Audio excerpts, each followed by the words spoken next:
We're on to Cincinnati. When I woke up this morning, I was feeling pretty dangerous. I'm about the past and I'm about the future.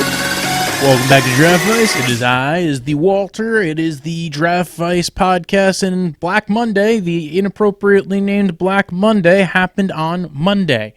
That's right, folks. The NFL has that day where they fire a bunch of coaches, sometimes head coaches. Sometimes it happens Sunday night, right, Freddie? But no, so some other coaches got fired. Not all head coaches, but one particular head coach outside of the Browns organization got fired on Monday, and it was Pat Shumur of the New York Giants. Yep. Jason Garrett has not been fired yet, and in fact, Doug Marrone's going to be back for 2020, everybody. So whoever had their numbers on Doug Marrone being fired this year, you got kicked in the nuts. So Doug Marrone's coming back with Dave Caldwell for the Jags. I think they want to see if they can get the situation righted out without Tom Coughlin there affecting everything. I did a whole 35 minutes on the Browns earlier. We're going to go over some stuff with the Giants. Giants had their press conference today. Dave Gettleman's got his computer people involved in the network of helping him find this next head coach and their players that are coming in. I know some Giants people. They were eager for it. They saw it coming. Shumur's been consistently meh as far as a head coach goes, as far as a play caller goes. And I don't know. I don't hate on the guy. I think he was put in a weird situation. Your two quarterbacks when you've come to the Giants have been Eli Manning and Daniel Jones. But listen, you signed on for that shit. So I don't know what to suggest on that. Like, you signed on to go to the Browns when they didn't have a quarterback. Then you go to the Giants when they don't have a quarterback. Like, in his second year there, they decided to take... Maybe he thought they were going to take a quarterback. Maybe he walked in, Dave Gettleman's like, we're going to take a quarterback. We're going to take the Sam Darnold guy or Baker Mayfield or Josh Rosen. And then he goes to... they get to the second pick, and it's like, you took a running back? What the fuck's happening, man?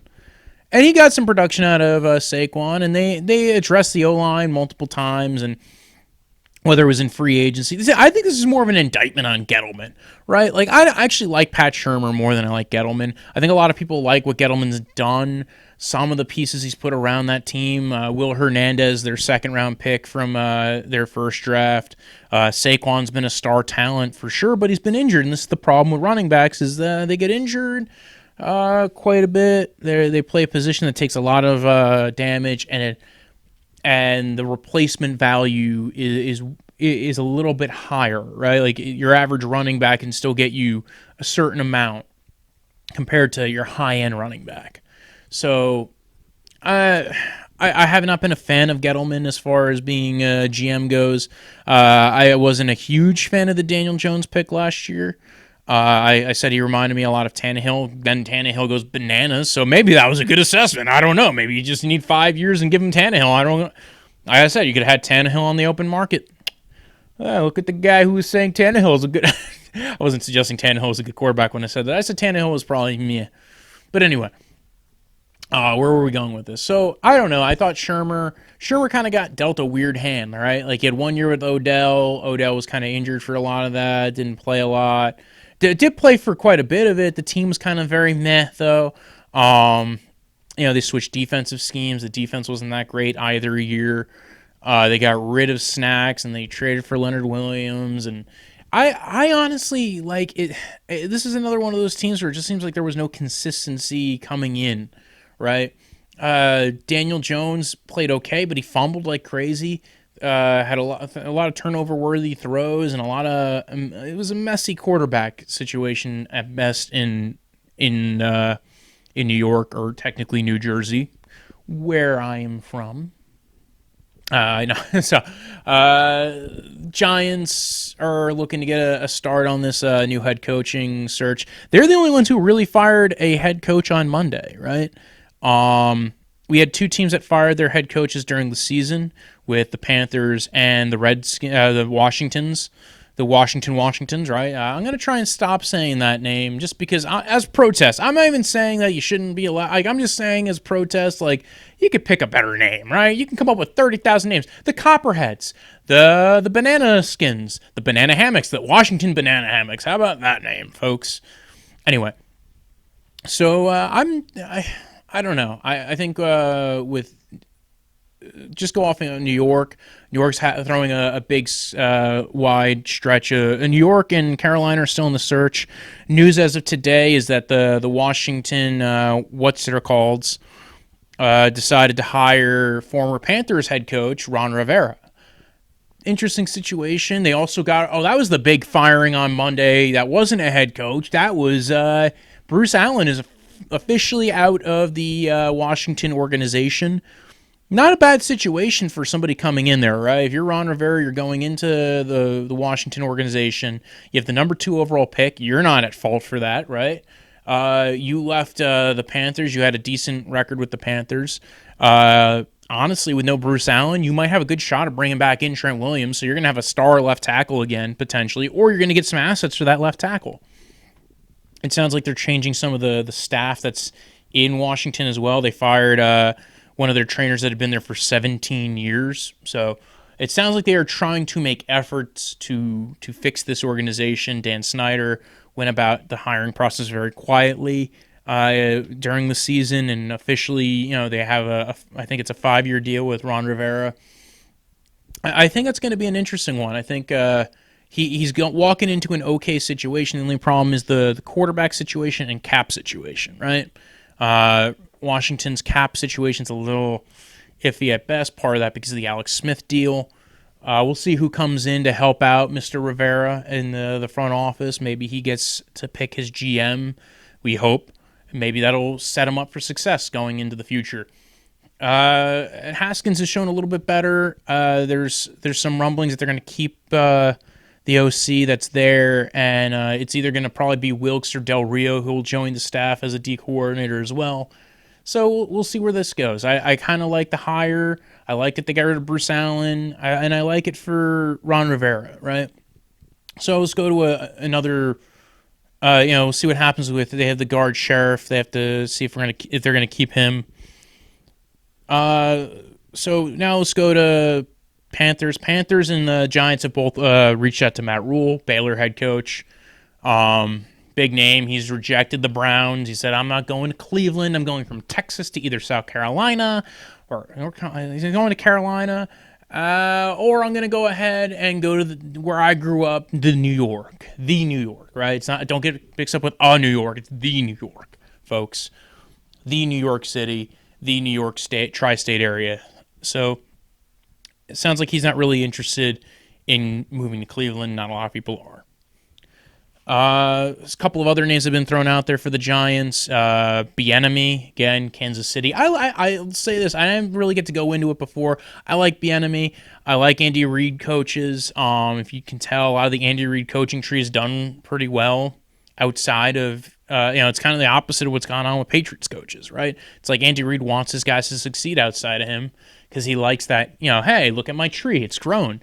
Whereas, like, the tree for Bill Belichick has not been as big. It's not been as great. It has not flourished, if you will. Although Vrabel, I like Vrabel. Bill O'Brien's starting to show. So you got Bienemy. You got, and I like Bienemy. I like Bienemy. He's also in for the Cleveland search. I don't know if the Panthers have reached out to him. I think Bienemy is a good pick. Especially, I actually think the Panthers, that'd be a great team for him. Just because of the weapons they have there and the system that they seem to run in Kansas City would probably actually benefit from a lot of the players that they have in Carolina already. The only problem is the quarterback situation is a little in the air, but it depends on what his assessment is of Daniel Jones, right? You go to the Giants. I don't know how tight he is with Gettleman. I actually thought Bienemy is a good pick for whatever team he goes to. I think Bienemy might be one of the stars that it's going to get overwatched because you're going to have Mike McCarthy. Mike McCarthy interviewing on Thursday with the Browns. I think he's interviewing with the Giants. I think he's already interviewed with the Panthers. So he's already in on all three coaching searches. We have not gotten any information as far as the Cowboys yet, folks. And it's been multiple days of it, so I kind of had to start firing off with everything as far as what's next for everybody else. And when we get news on the Cowboys, we will do the Cowboys. And one of the suggestions might be that they might wait till Garrett's contract runs out, which I think is weird because you're actually affecting him taking a new job. You're affecting your coaching search. It's a weird situation, but nonetheless, a couple of other guys. Actually, Joe Judge, Patriots special teams coach. He's another one in for the interview for the Giants. Giants and Browns have casted a huge net. And I think this time around, it's because it's a good year for it, right? There's a lot of interesting names. Just real quick, I also want to address that the Bears fired their offensive coordinator, Mark Helfrich. This is kind of like, hey, Bears, if you don't get your game going, we're going to start getting rid of some players, man. We're going to start getting rid of you. We're going to get rid of you, Nagy. Get rid of you. Oh, you changed up your OC. Your OC didn't really do anything. They also got rid of their O-line coach, Harry Heistand. Their tight ends coach, Kevin Gilbrand, and assistant special teams coach, Brock Olivo. All of them been given their walk-in papers. All of them are out. Chicago. Maybe they'll land with some other teams. I'd already mentioned Josh McDaniels has been tied both to the Browns and to the Giants. Kind of a retread. Spurned the Colts a couple years ago. But we saw how the whole Andrew Luck situation's panned out, so who knows? And I think that he still has some respect in the league still going forward. I think he's changed how he would handle going into a new situation. He'd probably come in, but the thing is, if he's going to the Giants, he's going to come in with his own people. So I don't know how serious the Giants are in Josh McDaniels. I think there was some information out there that the Giants would look to reformat their staff as well, to similar to what the Browns have already done, to welcome in some synergy with the GM and head coach. Cowboys defensive backs coach Chris Richard, former Seahawks defensive backs coach and quality control coach, and has been a very good defensive backs coach. Has been very much involved in Cowboys getting better last year, although they took a step back this year. I'm not quite sure how invested some teams are, but he's gotten a lot of looks the last couple of years, Chris Richard. Wink Martindale, I had mentioned on the previous podcast that Wink Martindale was defensive coordinator for the Baltimore Ravens. One of the big things about him potentially being hired is that he might bring with him Joe Brady. If you know who Joe Brady is, he is he's one of the offensive coordinators for the LSU Tigers. If you heard of the Mr. Joe Burrow and how he's done this year, potential first number one overall pick, and I cannot wait to get into this year's draft. It's going to be an interesting year. But folks, before we get into that, we're going to get into some what do these teams need to do in this offseason to recorrect and redirect and fix everything, right? So, you have I was talking about Wink Martindale, defense coordinator for the Ravens. Similar system to Betcher, very much a man system, a lot of blitzing, and I think that's going to probably be what comes out of it. Now, maybe he helps develop those defensive backs.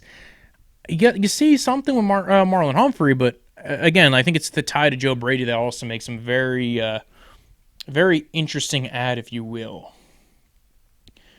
Mike McCarthy, I've already said. Mike McCarthy, one of the things that's been talked about with Mike McCarthy is he spent a lot of time this offseason trying to come on, bettering himself, if you will, right? Spent some time at Pro Football Focus, big fan of Pro Football Focus, and some other scouting networks and some other analytics networks where he was trying to figure out better play calling and working with his guys and getting them better and his assistants and getting better, and also working on QB mechanics and trying to get, so this is why a lot of people have tied him a lot to Cleveland, even before the John Dorsey firing, because, hey, Mike McCarthy probably worked well with these guys when they were in Green Bay, Elliott Wolf, Alonzo Highsmith, all these, we'll get a lot more Green Bay guys in, he'll keep camping. And listen, I think Mike McCarthy's going to probably be one of the top picks for one of these teams because he's not the flashy new name. So if you're a team that's like, all right, well, we can't risk a a flub, a screw up, if you will. And I think he's a good one. I'm actually shocked. One of the guys I love, he never gets any respect. I like Pete Carmichael Jr. I don't feel like he ever gets the respect. He never gets a call. I know there was one mention for, I think, the D coordinator for the Saints potentially getting the call. But not the OC for the Saints, Pete Carmichael Jr. And honestly, that's a guy who I think, when you're looking at potential head coaching candidates, you want guys who've been in the league a while enough where they've developed some relationship with players, relationship with other coaches, be able to pull in assistant coaches to help build up your team, right? Those are the guys who do the best, right? Look at it with not John DeFilippo. Although that's a guy who I'm shocked he's not getting more looks, if you will. But look at it with I always forget the damn name. Well, Eddie Shanahan, right? Look at it with Mike Shanahan. Mike Shanahan he'd been around the league, made friends, OC'd a couple of different places, and then went to San Francisco, became the head coach, and had his people in place, knew who he was going to pick up and say, hey, come with me, right? Saw it with Matt LaFleur. Saw it with Sean McVay. People, even though Sean McVay and Shanahan were relatively young, right, to be head coaches, them getting these head coaching gigs, they walked in with people that they knew that they respected, right? They knew that they could be like, hey, you're going to do this job. And some of them went like, with McVay, he went with an older style D coordinator like Wade Phillips, right? So it's not necessarily how old you are, it's how long you've been in the league and how long you've been really focused on, hey, I'm going to be a head coach one day, right? I'm going to be the next guy up. So this is why I think the Freddie Kitchens thing failed as much as it did. This is why I think Zach Taylor's not been a great pick as far as a head coach. Hopefully he bounces back next year. I think they're giving him an opportunity. They saw some stuff at the end of the year. So it's going to be an interesting offseason. I think, clearly the Cowboys are a potential one that's still going to be there as far as looking for head coaches. And I don't think Belichick retires. And that's about it. I think those are the ones that are really affecting. We already got confirmation of the Jags. It's going to be an interesting offseason, folks, and I look forward to sharing it with you. You can follow the podcast at Draftvice on Twitter, at Draftvice_football on Instagram. You can follow me at Brojo, BROJO, Death, DEATH, Punch, PUNCH, at Brojo Death Punch on Instagram, Twitter, everywhere, TikTok, Twitch, Bananas, I don't know. Whatever the next, Snapchat. You could Snapchat me. Anyway, like, follow, subscribe, do all the things you should do for a podcast and a YouTube cast and whatever else kind of cast you want to do. Peace. When I woke up this morning, I was feeling pretty dangerous. About the past and about the future.